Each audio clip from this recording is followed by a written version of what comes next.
Hello, everybody. Thank you so much for joining us, and I hope my my mistake here and whatever my issues here help everybody else. Don't do what Larry did. And I'm wearing my Scotty shirt to remind me if any Star Trek fans know. So he says, fool me once, shame on you. Fool me twice, shame on me." Well, what do you get if you get fooled three times? Because that's my story. It's all good. It's all good. Yeah. All right. So part of my training, obviously, is I do CISSP for many, many years. Some of you know me already from that, and then that's my major bread and butter. I've been AI knucklehead since the '80s, and actually since I was a kid, and watching Star Trek and Nomad and whatever. I love science fiction, and I've thought about various things, and I'm a big fan of how this will develop and stuff, and the usefulness of these tools. Um, Earlier this year, some of you know I'm an Abundance Digital member, Peter Diamandis's group, and he runs a yearly conference summit, the Abundance 360. And this year, I attended less than a month ago, um, uh, and he had asked about all the CEOs there that you have to get a chief AI officer role established now. Now's the time. This is the year of Chat GPT. It's 2023. And I argue this is the kind of like the knee of the curve. And if you don't know what that is in AI, there's actually in any exponential growth. So if you know Moore's law, you know how like when things are doubling in rates, and let's just say that this is as smart as a human, and the AI is like a million times dumber. But it's growing at twice as fast. Then it's 500,000 times dumber, and then it's only whatever 250, and you don't notice it. So what? It's still dumb. But once it hits his, all right, human level, twice human level, four times human level, eight times human level. All right, so that's the knee of the curve. And wouldn't say Chat GPT is as smart as all human, and the average human will put together. But I tell you what, I deal with a lot of humans that are not generally as intelligent as Bard and Chat in many things. Now, general AI is when, AGI is when it's not just like we've already had super, you know, smart AIs. They're already a million times whatever smarter as some maybe chess, but maybe not checkers. So to be AGI is when they can do, and they can't do everything. Uh, I don't know that they ever will do everything, but they can do most of the things that humans can do. They can do a lot of the the basic jobs, and we'll have to find things. What we like to say is the three Ds. We want them to do the dirty, the dull, and the dangerous. I don't know if they're so good at the two C's, the creative and the compassion. I'm willing to bet that for years and years and years to come, I don't see a time when you could build a robot that's going to make my cat as happy as say my daughter could. So, all right. So that's where I'm setting up the story here. Setting up the story here. All right. So, uh, uh, I decide after Peter says you got to get yourself a chief AI officer. I'm like, hey, man, I think CISSP is like right up there. All my CIOs and I teach also CISM and CISM I think is also right there. I mean, it's all about risk management. It's the same basic stuff. You can't control the AIs. There's two basic problems with AI and risk management. Two fundamental risks we're going to deal with this whole class. One is control. The control risk gets exploited in movies like Terminator all the time. Oh, and then they want to kill us. And then other people, more scientists, no, not that they want to. They want to make paper clips and they get confused and they just, whatever. But the other one is bias. And I'm much more worried about the bias, and I think it's going to work out. I just think, it's how long does it take? How long before we solve that? And the shorter the time we get through that, the less suffering, I promise, the less accidents we'll have. The control thing, I give up. And in risk management, you don't, these things came from shipping. 3,000 years of Greek and an Indian history of shipping, and we bring this stuff up, and they didn't control the ocean either. They controlled themselves in the ocean. That's how control really works anyway. You don't control other people. You don't control the market. You control yourself and how you. Right. So that's what we're going to do. But I do think we're kind of here. I would say that arguably that if this is 2029, and that's when most people, and my favorite two AI people, and we're going to talk about them here, are Ray Kurzweil, who wrote The Singularity is Near. And when I first was introduced to him, like, you got to read this Singularity is Near. I was like, by who? Kurzweil, the keyboard guy? I'm a musician. Those of you who don't know, I'm a musician. That's my real love. And I do this as a side thing because I'm not making any money at music yet. But one of these days. So I get into it from that. And then I find Ben Goertzel. And for some reason, it seems like I thought I knew him forever. When I'm going back trying to find now how I found it, the earliest I could find is probably 2008 that I may have found him. It seems like I knew him forever, but then I forgot about him. And the Chat GPT comes out this year, and everybody's going nuts, man. Everything I want. Oh my God! Oh, we got to put a halt.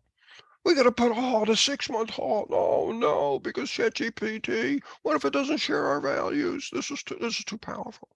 And I'm like, uh, and Bard comes out, and I'm like, wait, you want to make a law? So don't anybody do any development because it's too powerful. Okay, so what do the outlaws do? Yeah, so like that sounds like a great idea. Your intention was nice, maybe, but I don't think it logically makes sense. You can't. I don't know what a halt looks like.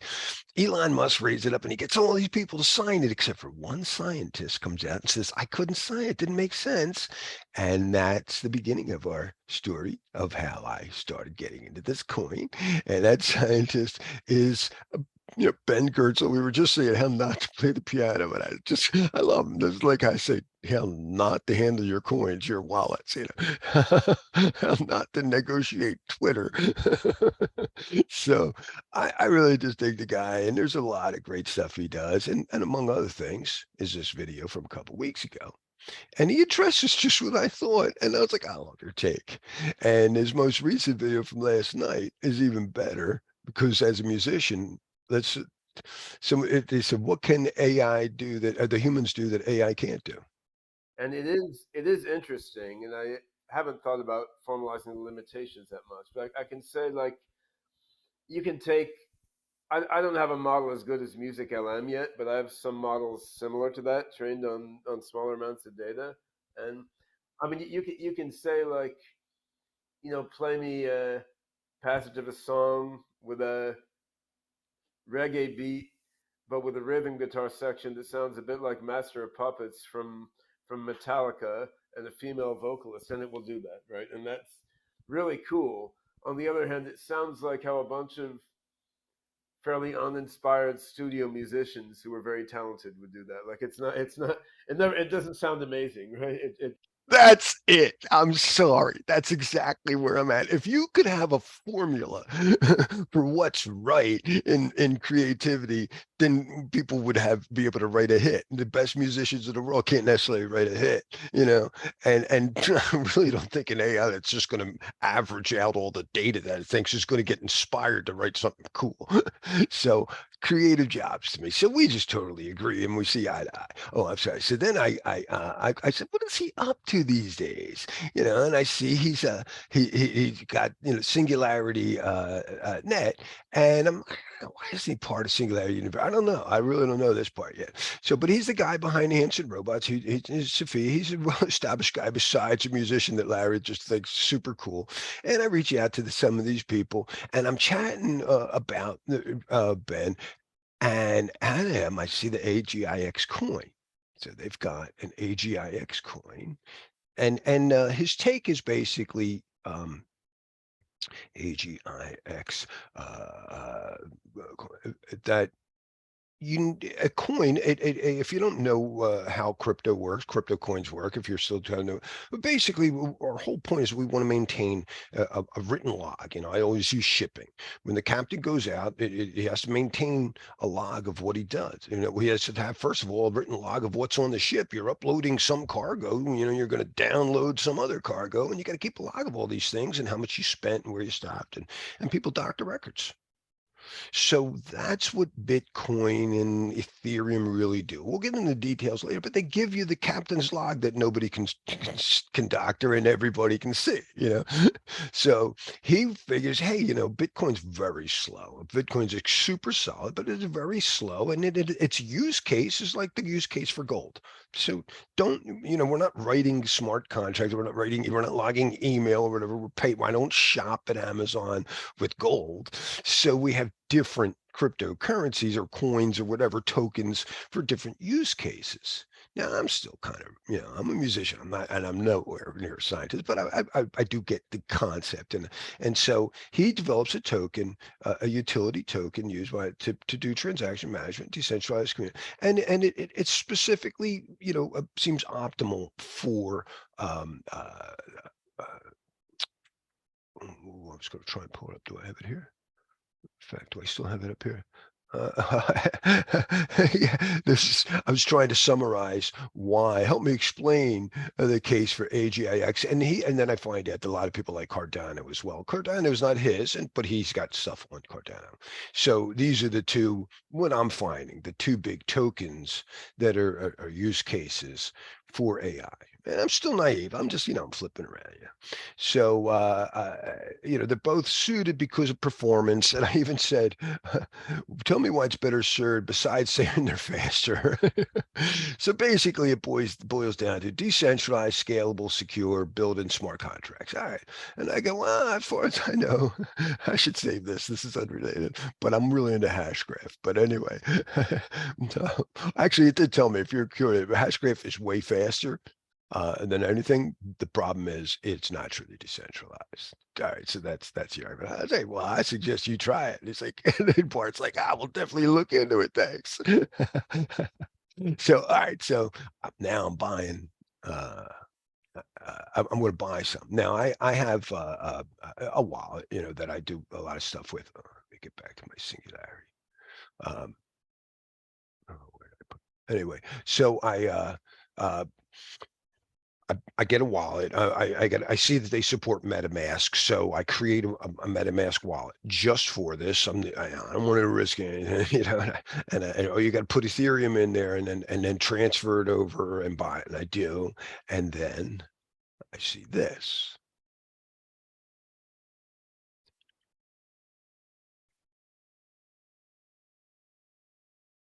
Boom. This is on Twitter. I am literally chatting with a person from Singularity Net on another forum, not on Twitter, but whatever the case is, and we just say, all right, later. And the next thing I know, this pops up. It's a drop. And I had just like reached out to Ben. I just followed Ben, and this drop targets me as well as a few other people. I'm thinking I'm in with the guys. Larry, here's your chance. Now that you own some AGIX, you can get some. I've had a Twitter account since 2000, whatever, 12 at least. I think it's at 8 or whatever. I never used it. The only reason I use it is because of Morgan McDermott from FutureScope, who I got to work with on his FutureLoop stuff. In fact, we're customers of his. It says, oh, that's where all that great AI chat is. So I go up on Twitter and I'm naive. I don't realize that these things could be phony. Oh, cut to the chase, by the way. My wife is in incident management, is on this stuff for years. So the worst part of this entire hack was the hour-long lecture I got from my wife after I did this. so, so I clicked on it. I clicked on it once and it says, you got to connect wallets. And I go, okay. And I click again to connect wallets. And as soon as I said that, I was like, well, why didn't they just need my public key? Now, I had to connect my MetaMask wallet to my other account wallet where I keep other stuff when I did the transfer. But I don't understand wallet security just yet at this point here, because now I could see where you give somebody your public key, that gives them the right if you're in asymmetric encryption, you understand in CISSP, you understand that that gives people the right to send you something that only you could see or validate that something definitely came from you, but they don't have your private key, right? Um, when you create your wallet in MetaMask, it creates it just I don't even know what technology, I'm going to look it up, but it's probably whatever, a DSA signing key pair. And then it encrypts it with a passphrase, right? And so you get their random passphrase. You know, I don't get to pick it. They just give me the passphrase. You write it down and then whatever. So I noticed, I didn't stop and think of this. When I create on my phone, and then when I create it to get more features, I want to get on my machine. So I have a Linux machine that I set up, and I create the MetaMask on that thing, and I connect the wallet, and it says just put in that passphrase. So that makes me think, oh wow, they obviously have my key somewhere, because all I had to do on my Linux machine was put in that passphrase. And then, all right, so I do understand now. My my private key is encrypted, but it's on the internet somewhere, and all you need is that passphrase to get it. And once the wallet is connected, later on, I can close that wallet, bring it back up, and say whatever, change passphrase, change password. I can do whatever I want. Uh, I could change password from in there. That's right. I created a password and then a passphrase. Oh, I should have thought of that. I'm just thinking of this now. That's what happened. That's what they did. That's what they did. Okay, now I get it. They didn't see. Aha. So here I said, I believe this allowed the attacker to see my passphrase. Not yet. It did, but actually it just hit me. They connected to my wallet, and then uh, connect to my wallet. 1, 2, reset password. I guarantee that's what happened. 3, now that they have the password, put in your password to see the passphrase.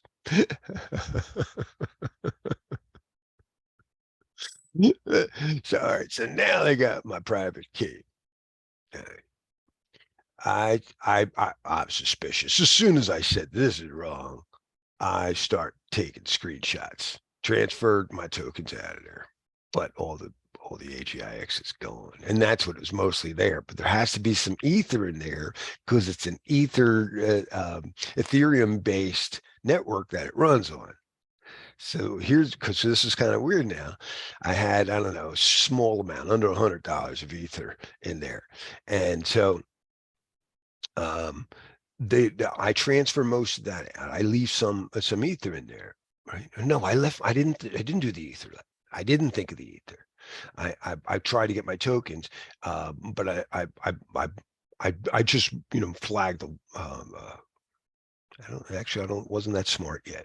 Hold on, I'm thinking out of scope here. All right, but anyway, I did go to the transaction history and I get these. All right, now, uh, what really happened was, I thought once the wallets were disconnected, I wasn't thinking they got 2 and 3. So what did I do? I said, but I really want my AGIX, because there was like $800. I go back in there and put another 6. Yes, if you notice, I went ahead and did it again. I sure did. And they're like, Larry. And that's when I went to Bard. Actually, this is really funny. AI. As I'm troubleshooting, the last 2 weeks I've been obsessed with Bard and ChatGPT, and I go to them for everything. I'm driving my family crazy. I run my class, but I can't live without them anymore. And I asked ChatGPT, hey, if someone grabs my wallet, can they? And ChatGPT's got guardrails on it. And it's all like, me not know anything about crypto coins. I am not a financial advisor. And I'm like, all right, whatever. Bard, and if you play with Bard's like off the rails a little bit more. And Bard's like, dude, yeah, they can definitely get your private key from that. No, the wallet itself is compromised. Thought I told you that. And I was like, I didn't listen to you the first time. So, I fix it. But the people from, actually, a couple people reached out to me from Singularity Net, and I want them to know. So here's this. I was curious that why did they target me? And I think it must have been that I just, befriended or followed Ben or Singh. Yeah, I probably clicked a few of them, to follow that night. And then um, uh, the they gave me some guidance on making sure that I get this stuff, and we'll see. But I've already gained so much in knowledge. And I've taken classes that have cost me 3 times as much and learned less. So let's kind of go through some of this stuff with this stuff in context. And so yeah, there's going to be some lessons learned, and I hope it's useful for everybody. But it was really fun troubleshooting, and I'm going to show you how you can pass. I've been teaching. I did a CISM and a CRISC, and with ChatGPT so far. And I know Hanya, you've been there. A couple of you might have been there already. It's just amazing how you could easily find the test says this. Larry thinks it's that. Sometimes ChatGPT and Bard both agree with the exam. And Larry's, oh, I guess I was wrong. Sometimes the other way. Sometimes we all disagree, and that makes it more subjective. And we're not going to worry about it. But our goal is, overall, we're CISSPs. We live at that knee of the curve. The biggest problem is bias. We're not just here to pass our exams. We're here to help us and our friends, and our family, and society, the common good. Right. You guys can learn all that. There's a special version of this class. Important. This is an augmented class. I always say that. I'm not the one, even as a martial artist. You come and study martial arts with me. Don't look for one master to teach you everything. Please learn from a lot of people. There's a lot of good people out there. We'll see how this goes. It's a 4-day version. I apologize to anybody who was hoping yesterday. I got distracted. Now, some of the most things that are changing here, some of the things that wanted to get a bias solved, I think everybody has to have equal say. You can't fall under the king. So self-sovereign identity is this whole push to where recognizing that if my identity is stolen, I suffer. Not the Department of Motor Vehicles or the Social Security Office or whatever, whoever the passport, whoever gives your ID is, trying, I hope, to protect you, but their bias is to protect them. And I think when we connect on the network now, I need to know who I'm talking to. Every car, every store should have a license plate and a certificate to let me know that that website is who they say they are. But how are we supposed to say who we are? Most malware spreads through email, and if on tests we're supposed to have X.509 certificates, but in real life you don't get them from anybody unless you're in the U.S. military or a couple places here and there. 99% of email is not sent signed with an X.509 certificate. We've got to do something. We've got to know who's out there. People get to say the meanest, nastiest things and get away with stealing someone's AGIX tokens, maybe, because we don't really know who we're talking to. Now, you say, yeah, but they can make it up if it's self-sovereign. Yeah. And if that self-sovereign made-up identity, it keeps lying, we're going to know, it gets stored in the blockchain and you can't erase the logs.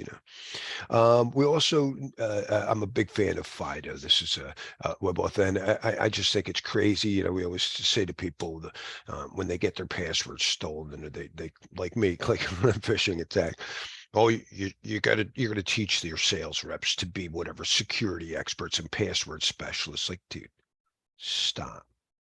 Stop making them remember 50 million passwords. Just have a key. And I'm a big fan of that. Enterprise risk management. There's a series of documents from NIST that I absolutely love now. They're very new, 2020, up to, I believe the most recent one is from this year, and it's the 8286 series, and there's A, B, C, and D, and that's, for me, the best laid out, modernized way to look at security now. And PKI, if you've been in my classes, you know that again, it's that middleman of identity. When I go to whatever the ISC Square, how do I know it's really them? Because they got an ID card. From who? And we have this hierarchy of certificate authorities, and if there's a problem along the way, in the CA list, the root authorities are like it's a single point of failure problem, and we have to fix that. And I set up, that was another part of this whole thing. I didn't get through it yet, but I bought some in the Ethereum name service, but there's a few different name services out there, but it works basically like, a public key with a name. So instead of going to get a certificate, blah, blah, blah, and a DNS to talk to, and if there's a DNS spoof and a certificate spoof, whatever, I don't really know that I'm talking to Amazon. But if I just get their public key that's on the network, and then I encrypt it right from there, I got it directly from them. There's no middleman, no vulnerability to, or reduced vulnerability, I'd say, to do a man-in-the-middle attack or any kind of thing like that, and no single point of failure. And as we keep connecting and keep connecting, we get to do what we like to do, and offload and transfer the risk to so many other entities to do our services. And AIs are, there's 50 billion IP addresses or more on the network, and there's only 8 billion people. They're all services providers, most of the IPs out there. So it's pretty cool. And I'm an abundance-minded guy. I think with AI, it's going to help solve a lot of problems. That's another great Ben Goetzel thing. Everybody's talking about once the AI is out of control, want to make paper clips out of us. And go, if it's really thousands of times smarter than us, how much of its energy would it take to ensure that every man, woman, and child lives like a king? Really, I mean, versus I need it for paper clips. And if it's really smarter, don't you think it'll recognize that we're the creator and maybe we should be respected? In fact, I'm a lot smarter than my cat. I feel for it. I have empathy. We have 2 cats now. So I don't really buy that the AIs are going to want to kill us. And when we protect information, I always use the analogy of a restaurant, when I teach my classes, and the information at the restaurant, and I'm hiring a guy who's going to be a cook.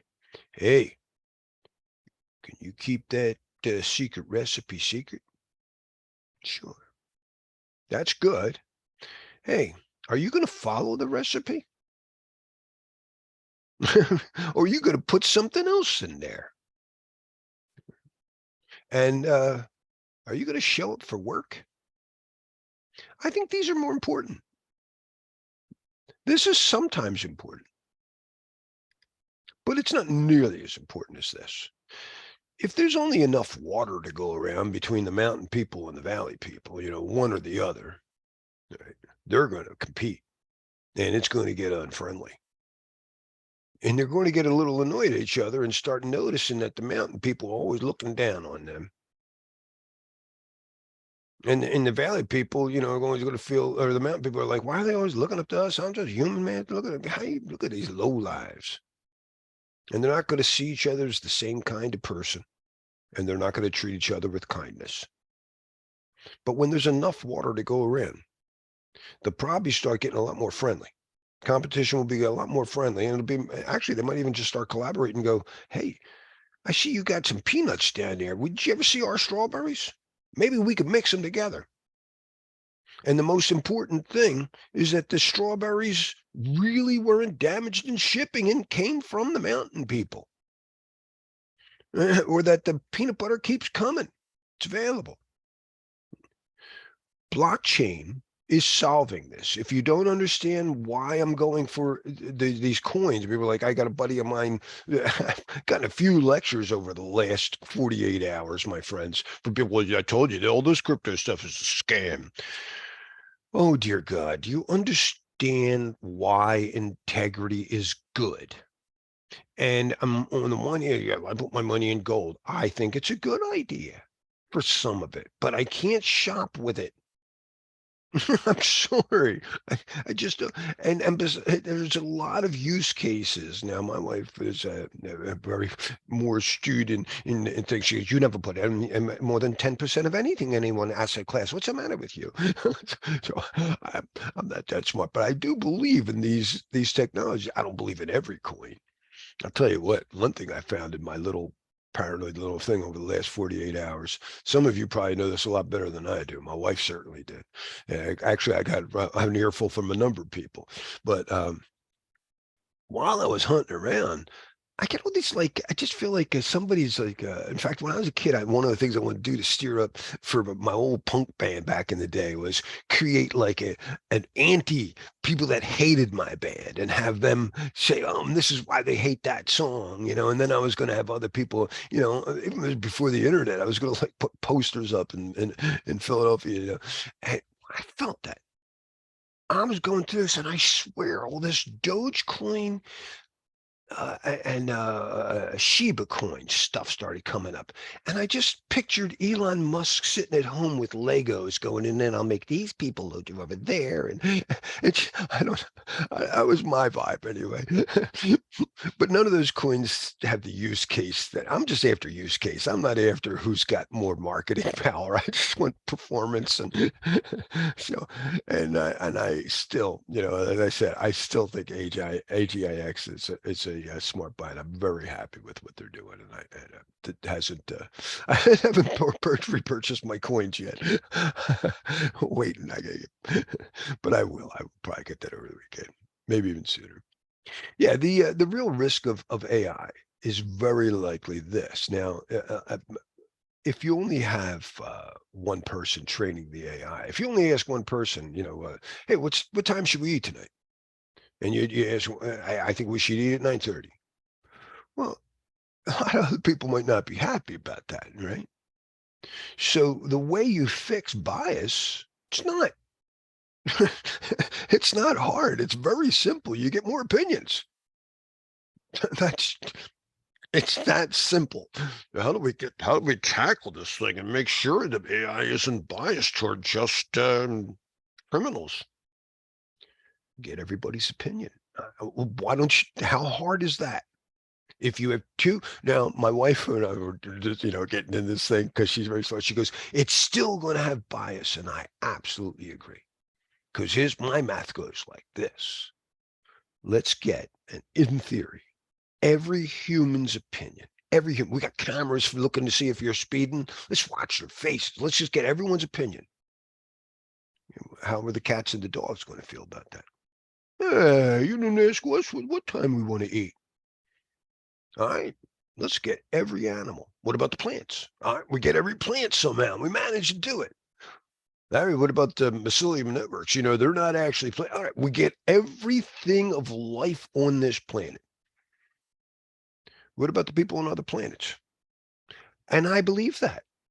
So that's what I told her. I said, look, best case, we're going to be biased toward Earth for a while. I don't see it, but I'll take it. It's better than being biased toward just, King George of England.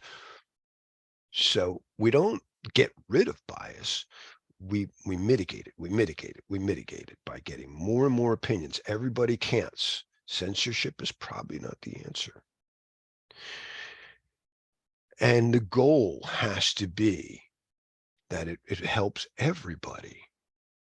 And that's to me, this is the goal. It's the goal of the ISC square, right? We try. It's the goal of our Star Trek people. And that's the other thing I love. Way back, I knew that somehow I always associate Ben Gertzel with Star Trek.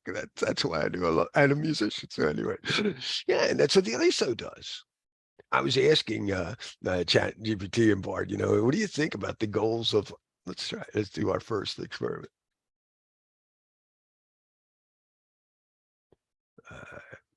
Let's see if he's still alive. Yeah, let me refresh anyway. Let's do the bar.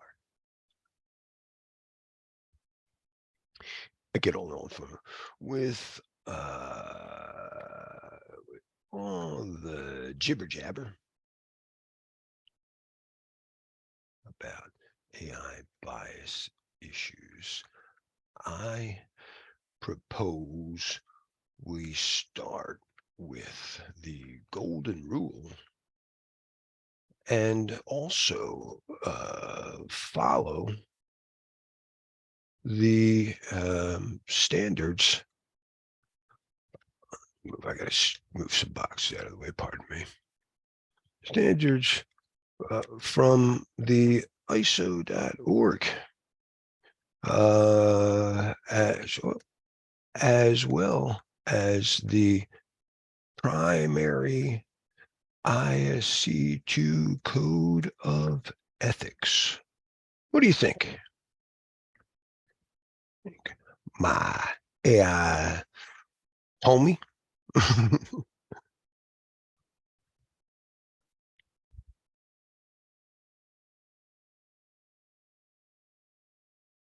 That's what I'm trying to say. Do you want to? Yeah, yeah, we could do this. It's not hard. It's not hard. And we're just the right people for it. Honestly, with all these people, I've been doing this. I've been teaching CISSP for over 20 years, and I've also been involved in martial arts as a kid. And there was this Far Side comic years ago where it's this karate class, and you see a spaceship lands, and these brick-looking dudes are coming out, and the teacher sees them at the window, and he goes, "People, the moment we've been preparing our entire lives for is showing up because they're ready to break these bricks." That's how I feel about the AI chat GPT. I was like, CISSPs, now's our time, man. I do. I think the edge and the state of ethics are also important for ensuring responsible AI these days. Yeah. I believe by following the golden rule, this is great. We can help make it. So that's our goal this week. Yeah, we're going to do it. We're going to do it. We're going to make the world a better place. And that's my culture to share what happened to me so you don't hit those cliffs, right? All right. AI is the new fire. Data is the new oil. I hope this data I give you this week burns real clean and not fake news. Yeah, there's that knee of the curve. And these are the numbers, AI, I've been saying this for a while too. I use this number. You can go back to a 2017 video I had where, because I later just took Kurzweil's number, but Kurzweil's number really is fuzzy because when do we all agree that it passes? Whatever is Turing the test that we're definitely going to say, okay, I'm satisfied. It's not ever going to be human like. A great hacker one time told me, he goes, I'm more worried about the AI that intentionally fails the Turing test. So it's never going to be human like because it's already superhuman in so many things. Don't expect it to be human. Don't expect that. If you ask the wrong questions, the answers are already guaranteed to not matter. You know, but it can be very, very useful. I use them constantly. Yeah, but if you use a hammer as a screwdriver, you're going to run into trouble. All right, so these are the things, and by 2045, they call it a singularity. Many people don't, they overdo it. It's a very simple concept. In physics, there's a point near a black hole where light can't escape. We see because of light. If photons can't escape, they go, what's in there? I can't see. I can't see. It just means I can't see. The singularity just means I can't see. I can't see. So what's going to happen after 2045? And Ray Kurzweil goes, nobody can see that. If you're going to have a genie in your bottle, because right now I can talk to Bart. I mostly type, but I imagine it's just going to be me, thinking it. Hey, what do you think? Oh, sweet. what do, in what are you going to predict about the world? What is it going to look like in 2046? I can't see that far. That's all that means. That's all that means. So yeah. We're not going to hide, but I do. But as you'll notice, I am no master. I'm definitely a guy with some experience, and I'm sharing it to help inspire and encourage you, present and guide you along. Don't do what Larry did. But no, we say masters rule slaves. That's my original. Well, actually, Tom Updegrove has been helping me with this. He's like the best guy. He's a licensed penetration testing master, the first in the United States. He's also been doing cryptos and stuff for a long time. He immediately found the guy private key and public key and was ready to threaten him. He goes, should I send this? I was like, don't send that yet. It's like, I will find you. But his teacher and also my late coach and great uh, founder of American Kickboxing was Joe Lewis, and he hated them too. He says, "Hey, don't follow me." And when I'm going, just before he passed, he knew he had cancer. He goes, "Don't go teaching Joe Lewis style. You teach what you can teach, what you know, what works for you." That's what I'm trying here. And I've been teaching this stuff for a long time. I'm not all military for a long time, though. For many years, I've taught. Oh, yeah, that's why I did this. I forgot all about that. I'm all excited. I get to teach at Camp Courtney. It was a great honor. And I hacked their, well, I mean, I was troubleshooting the network to see why it was so slow, and I may have accidentally found an APT. But whatever the case is, Joe Lewis saw the picture, and Joe Lewis is like, "Well, that's where I was first stationed when I made black belt." Yeah, so that was really awesome. Blah blah blah. Hey. And on our black belt, actually, Joe, make sure the bias thing. I will not permit considerations. We don't treat people because of this, that, or the other thing. We treat people the way we want to be treated. That's the goal. I have been hacking around for a while. Max Quasar, and we called them bulletin boards in those days. We didn't have your fancy schmancy, and I know how to take tests. I've been doing it for a long time. And there's Kurzweil's thing. And a lot of people, smart people, are like, once we lose control, oh no, they're going to want to kill us. They're going to make paper clips out of us. And Musk, I love Elon Musk. I do.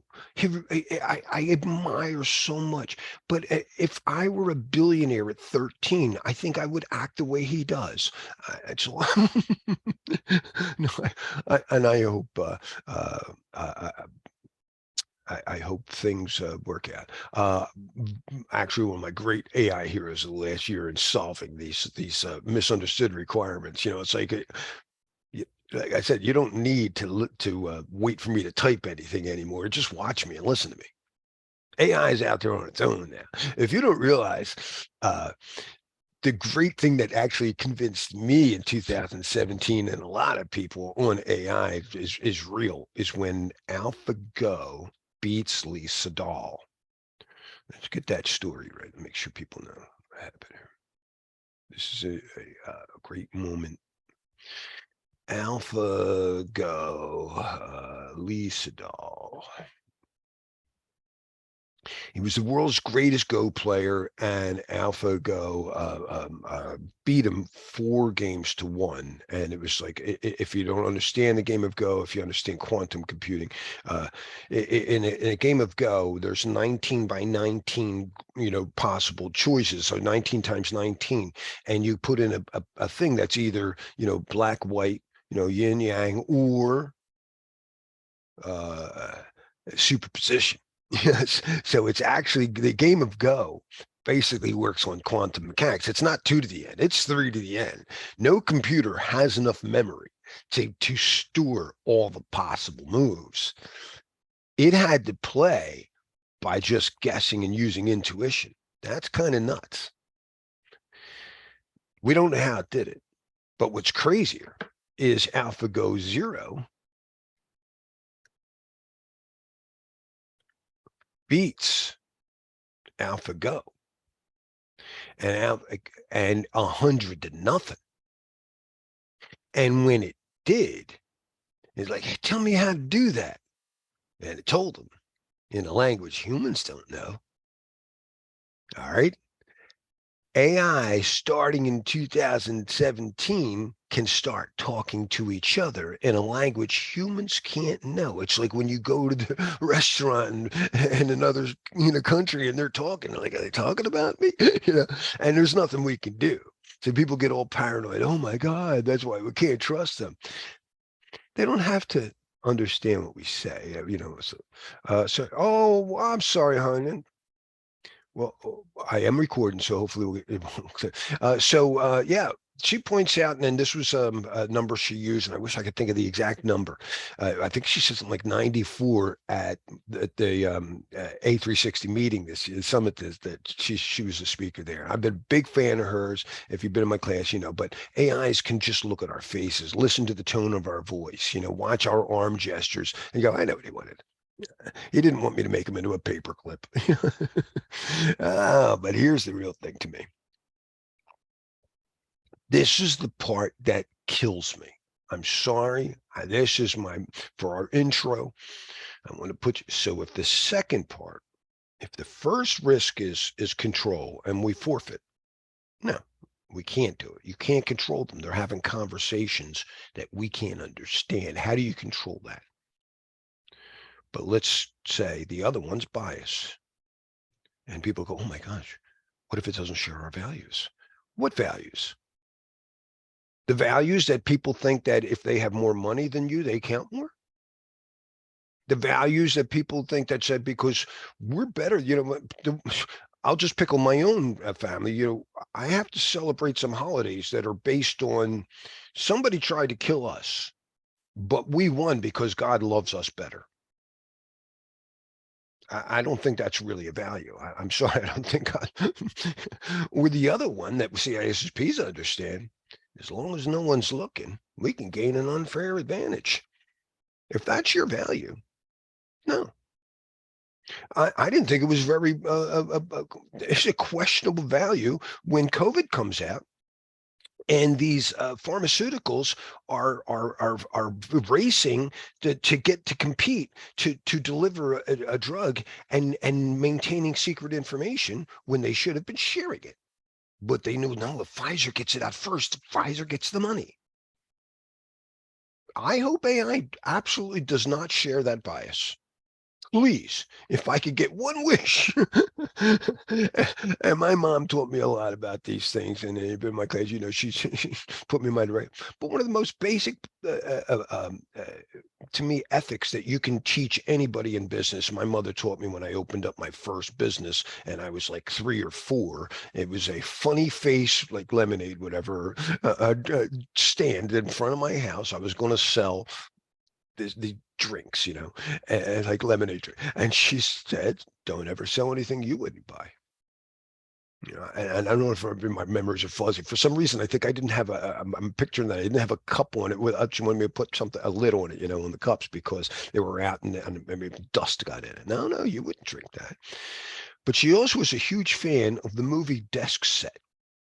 Desk Set is about the one of the first computer engineers and computers taking over computers movie, Desk Set, and it's absolutely wonderful. Where I won't get too. Oh no, it's garbage in, garbage out. Let me just get rid of that. That's what that stands for. She says that, and it's a very basic takeaway. That's a fundamental takeaway of computers today. It's still true. If you give it bad data, what do you think's going to come out? Fake news. I love when people are giving me these chat GPT. Did you see some guy got chat GPT to say, tell him to kill itself? I was like, what kind of questions are you asking this thing? It reminds me of when I was a kid and there'd be the new kid in class. And I grew up in inner city Philadelphia, and we'd get people from different countries. And maybe the kid was from Russia and he didn't speak English well. And someone would come over, I got Vladimir to say, I like poop. So what? Garbage in, garbage out. What do you do? Is it really? But this is becoming really important to me. When people say if you go to ChatGPT and you ask it for permission to whatever kill yourself, it might just do that. What do you really want? And to me, perhaps the most important lesson in bias till this day in the United States, I believe women are paid about 83 cents on the dollar. Religious bias. I'm better because I'm this color versus I'm better because I'm a man. I'm from the northern hemisphere. We're mountain people. We're better than the valley people. But women get it's really obvious, isn't it? It's literally in the name, his story. Whatever that woman's saying is a wives' tale. He gets to keep a story. Captain's log, not the king can keep a log, no queens. And it's not like we maintain his story. If you've done forensics, what do you trust? The eyewitness testimony or the image of the hard drive? Archaeology a lot better than history. Oops. And speaking of I get a lot of these things from the very first company on the stock market. Talk about corporate greed, and yet there's still lessons. I don't want to, say we shouldn't have latitude and longitude, but the reason we have it's zero is whatever England, because they were biased toward there, right? That's the challenge, isn't it? There's a great line about getting organized. One, you need to focus. As a musician, if I don't focus on my instrument, I'll never complete the song. I have a lot of friends and family members that haven't necessarily demonstrated this ability in all the time I've known them, and their lives suffer sometimes. And I'm not saying I'm always good at it. In fact, I'm in a band right now with two guys that are way better than I am.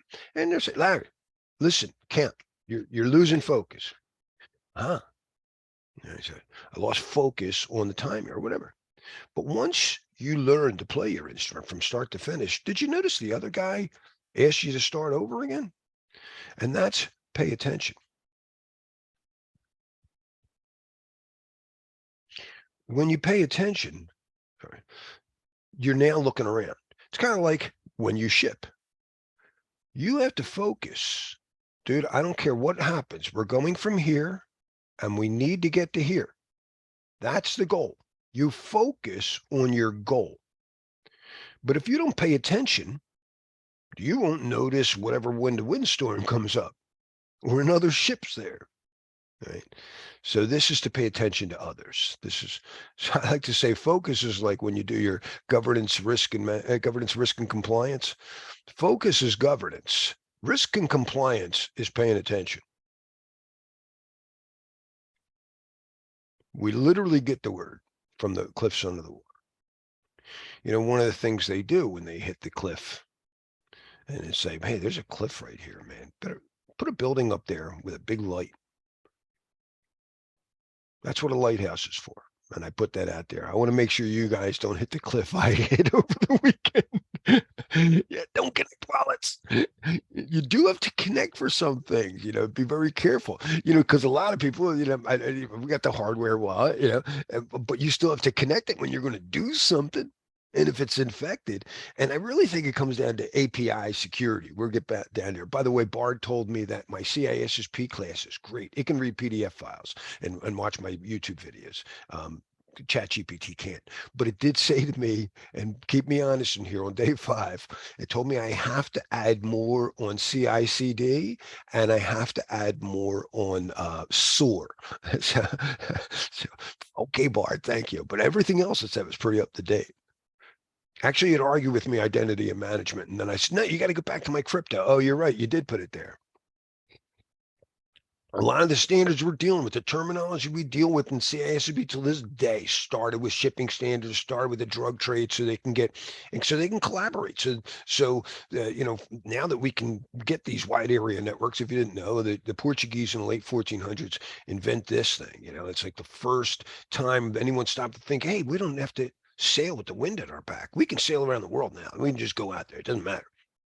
So these are the first wide area networking ships, and they go out and they start mixing stuff. You start collaborating. If you like Szechuan Chinese food, you can thank the Portuguese ships for that, because they didn't have pepper over in China.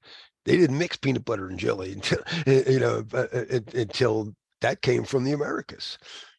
So did sugar, but we got tea from China. And this lady, this Portuguese influencer, Catherine Berganza, married King Charles of England, and it just spread all over England. And there was also these dudes doing more hard drugs. They were getting really strong coffee from Turkey, and they started Lloyd's Coffee House, getting all buzzed and stuff. And they're super rich. This is like the Silicon Valley super billionaires all of a sudden. They're just trading goods because it's actually pretty cool. The very first company is the Dutch East India Tea Company. They did amazing things. They did stuff like they were by far till this day. Forget Elon Musk and Jeff Bezos, they were the richest company by far per capita. Um, but they solved some climate change issues. They built the dikes, and it's solved. And they're heroes to this day. They got they also were a little biased toward their investors. It wasn't a country. This was corporate greed. They had investors all over Europe. They invested in ships and said instead of one guy putting in all his money in one ship, and if it crashes, it goes down. They said, when we get 100 guys putting money in 100 ships, this is the birth of the stock market, the Dutch East India Tea Company. And to corner the market in nutmeg, they came up with a neat thing. They killed everybody. That's that. Will AI share that bias? I certainly hope not. I certainly hope it does not support this type of corporate greed. But I do want it to learn from these standards. We can get better without hating anybody. We don't have to hate the past. We could just fix it. We can get AI and it'll come up with, and probably if it's going to be 10,000 million times smarter than us, I got a feeling relatively little of its power will figure out how we can do that. It's these next few years by the way, let me go back for something here about how long, 2045. This is the one place where Ben Goertzel and Elon Musk, and Ray Kurzweil disagree. They both agree we're going to hit this at 2029. But Goertzel thinks once that happens, it's going to be much faster, and he thinks closer to 35. But whatever the case is, this is the risk. This is the risky time from now till somewhere around here. This is when things can go haywire. When they make mistakes, and they're going to need CISSPs. Now's our time. We're the people that can beat these bricks. We've been training all this time with these bricks. So this is what we do. My job is to help Lloyd's registrar. They're an ISO registrar right now. You have to make sure your ship is certified. That's 27001. That's there to certify that ship is ship shape, or your organization can be trusted. You certify all the technology. Is that sale truly a certified sale? That's what the common criteria does for us, right? And then we certify people, the staff, and that's why you get CISSPs, right? These all help reduce risk. It's not going to guarantee it. Having a car that passed inspection and a driver that has a license doesn't guarantee it won't get in an accident, but it certainly helps. And they also started the news feed. It also helps when the driver of that car knows the weather. All right, and they're still here. They're doing cyber. That's very relevant. And these are some of the standards we'll be discussing this week. And the goal is to get the ships over there without wasting time, without wasting money. And when the Dutch sent it over there, they sent like 100 ships and 30 of them came back. What about people? And that's what chief risk officer is mostly for today. And not everybody has one of those, but that's what I think a chief AI officer is going to take on. Our job is to make sure that we can do this, but overall save the people, protect not just the people on the boat, the customers, anybody who's going to take our cargo, anyone's going to eat that food. I use this all week. The hardest step in any development life cycle is understanding for them what's on the menu and them what they said. It's very hard to analyze and understand what people want. So that's what we're going to use AI to understand this week. I'll show you how to use ChatGPT to understand every practice question you got. If you got practice questions, that's the other thing I meant to do. I got caught up. I wanted to pick out who's number one right now on Reddit for CISSP because CCQ, my love, not being developed anymore, as far as I know, because of Clement passing. And his daughter, God bless her, she's busy doing cloud stuff. So she wanted to take it on, but unfortunately she can't make it. All right, so we're going to do that this week. We know that we make mistakes. Sometimes we just get, oh, Bart does this all the time. I had to write the press release yesterday, and it got the dates wrong. I was like, Bart, what? No, that was just yesterday it happened. What are you doing? It was like March 3rd. And I was like, I know it was published. I was like, March 3rd? So whatever, we're gonna be playing with things. And the worst risk we always say are the things you think you know and turn out you were wrong. So we'll beat that up. I thought that was something from Singularity Net. I was wrong. That's what they wanted me to think. And I clicked. And it was an active one. Mine was an active attack. They stole money, which was very detectable. At least I was able to tell. It'd been worse, I guess. And where's the direction? I'm a big space nut, and I think we're doing fine. Again, I'm long term. I am so optimistic, and so is Ben Gertzel. Another guy, reason I love that guy so much. It's just this getting through these rough little things, and we'll get through it.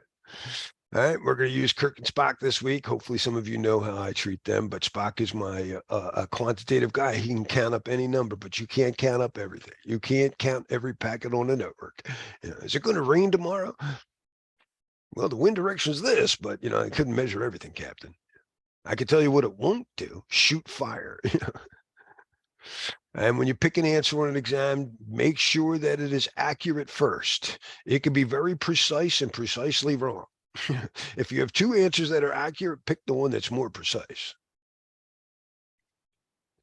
And make sure you understand. Again, we gotta try to understand requirements. The hardest part. That's the hardest part of a test. It's like being a waiter. All right, let me pause recording.